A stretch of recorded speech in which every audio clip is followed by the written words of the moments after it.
పాండురాజు భార్య కుంతీదేవి యవ్వనంలో ఉండగా మహర్షి దూర్వాస మహాముని ఆశీర్వాదంతో దేవతలను ఆహ్వానించే మంత్రం పొందింది. ఆమె ఆసక్తితో ఆ మంత్రాన్ని ప్రయోగించి సూర్యదేవుని ఆహ్వానించింది. సూర్యదేవుడు ప్రత్యక్షమై ఇలా అన్నాడు: నీ కన్యత్వానికి భంగం కలగదు. నీకు మహావీరుడైన కుమారుడు జన్మిస్తాడు. అలా దివ్య కవచ కుండలాలతో కూడిన బాలుడు జన్మించాడు. అతడే కర్ణుడు. కాని అవివాహితగా బిడ్డకు జన్మనిచ్చిన అపవాదు భయంతో కుంతీదేవి తన హృదయాన్ని రాతిగా మార్చుకొని ఆ శిశువును ఒక పెట్టెలో పెట్టి నదిలో విడిచిపెట్టింది. గంగానది ఒడ్డున హస్తినాపురపు సారథి అధీరథుడు మరియు అతని భార్య రాధకి ఆ శిశువు దొరికాడు. దైవవరంగా భావించి ఆ బాలుణ్ణి పెంచుకున్నారు.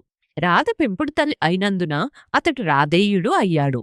సూర్యదేవుని కుమారుడు అయినప్పటికీ సామాన్య సూతపుత్రుడిగా పెరిగాడు. బాల్యంలోనే కర్ణుడికి విద్య, వీరత్వం పట్ల అపారమైన ఆకాంక్ష.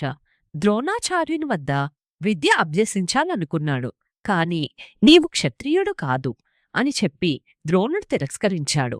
ఆ అవమానం అతని హృదయంలో అగ్నిలా మండింది.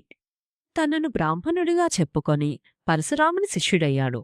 అతని వద్ద దివ్యాస్త్ర విద్యనన్నీ నేర్చుకున్నాడు.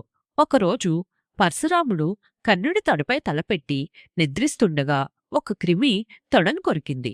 రక్తం కారుతున్న గురువుని నిద్ర లేపకుండా నిశ్చలంగా భరించాడు. లేచి చూసిన పరశురాముడు, ఇంత వేదన భరించే శక్తి క్షత్రియునికి మాత్రమే ఉంటుంది అన్నాడు. అప్పుడు కర్ణుడు నిజం చెప్పాడు. కోపించిన పరశురాముడు శాపమిచ్చాడు, నీకు అత్యవసర సమయంలో అస్త్రవిద్య మర్చిపోతావు అని. ద్రౌపది స్వయంవరంలో అర్జునుని ప్రతాపం చూసి కర్ణుడు అతడితో పోటీ పడాలని సభలోకి వచ్చాడు. కాని అక్కడ మళ్లీ అవమానం, సూతపుత్రుడికి పోటీ అర్హత లేదు అని. ఆ సమయంలో దుర్యోధనుడు ముందుకు వచ్చి కర్ణునికి అంగదేశ రాజ్యాన్ని ఇచ్చాడు.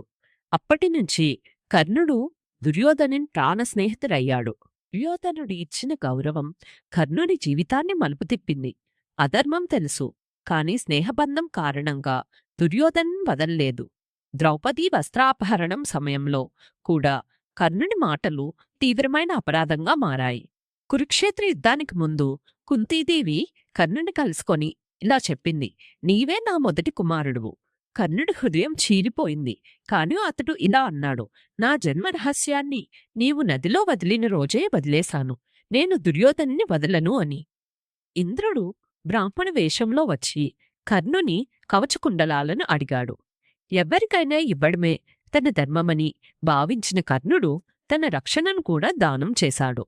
ఇంద్రుడు సంతోషించి వాశవశక్తి అనే ఆయుధాన్ని ఇచ్చాడు. ఇది ఒక్కసారి మాత్రమే ఉపయోగించగలది.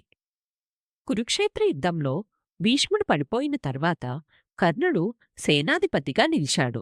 అర్జునునితో జరిగిన యుద్ధం మహాభారతంలో అత్యంత భయంకరమైనది. యుద్ధ సమయంలో కర్ణుని రథచక్రం భూమిలో ఇరుక్కుపోయింది. అస్త్రవిద్య గుర్తుకు రాలేదు, పరశురాముని శాపం వలన. ఆ సమయంలో కర్ణుడు అర్జున్ని ఇలా వేడుకున్నాడు: ధర్మయుద్ధంలో నిరాయుధులను చంపవద్దు అని. కృష్ణుడు అర్జునునికి ఆజ్ఞ ఇచ్చాడు. అర్జునుని బాణం కర్ణుడి జీవితానికి ముగింపు పలికింది.